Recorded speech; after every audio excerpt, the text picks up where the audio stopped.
Hey folks, this is Rich with a quick update to this clip about sending many attachments to many participants in an email thread. Get my words right. So if you did exactly what I did in the first clip, you'll need to do the second part of this clip as well to prevent the array from growing huge and sending multiple attachments.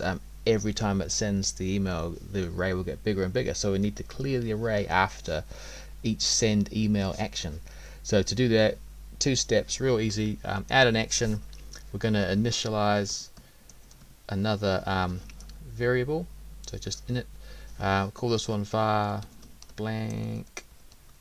Oh, if I could spell array, and then set the type of the array to the variable to an array. Okay, that's the key thing. Just get that in at the start. So basically, when a Power Automate runs, once the trigger's kicked off, it just keeps looping from this part through each time. So we want to basically put in an array at the start, because we can't put an array inside and apply to each. We can't initialize it anyway at that point.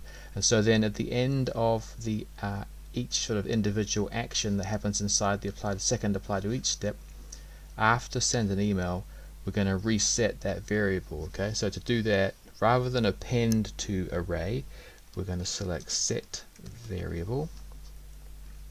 So set var, right? Select set variable, select the name of the variable being the attachment variable that you've created, and then the value of that variable will be the blank array, which is blank, right? So it's basically, we know it's an array, so it's going to match. It's going to be no errors on the syntax, but it'll be empty, so it'll clear out each time. So basically this will send the email with the attachments from this apply to each, and then clear it out. It kicks off again, grabs the next apply to each. So it's going to make sure that for all the people that we're trying to send messages to with attachments, they're only going to get the attachments that they need, right? They're not going to get massive amounts of attachments. So I hope you watch this video right after watching the first one. I will link back to it from the first one. So to show you this in operation, let's just kick this off. The good thing about Power Automate is it's real easy to fix up anything where you need to make a quick tweak real quick. Change, so let's let this thing run. Alright, so that's kicked off. It's going to not take very long to run, but I want to show you just in the document library. Let's zoom in a little bit.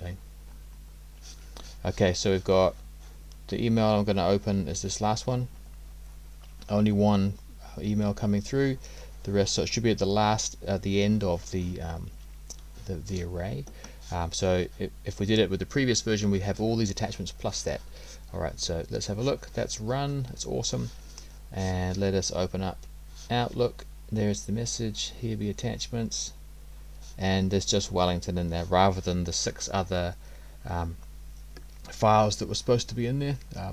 What you'll find if you open up these attachments in Outlook, or if you open up Outlook to check the messages, so there should be like 4 or so for this, you're going to get like some problems possibly around spam. It's going to, Microsoft might think that, hey, you're doing something a bit dodge. In the Outlook model, in the online OA version, it's got the rest of it, like the proper emails come through with just the attachments that we wanted, but then you're also going to get like a second hit with the spam titan coming in and saying, oh, not sure. But so just remember that if you are operating in Outlook only online, that you might get, when you're trying to do this action, you might get some spam alerts being triggered. But in the full fat version of Outlook, you're just going to see the right message with the right body in it. Okay.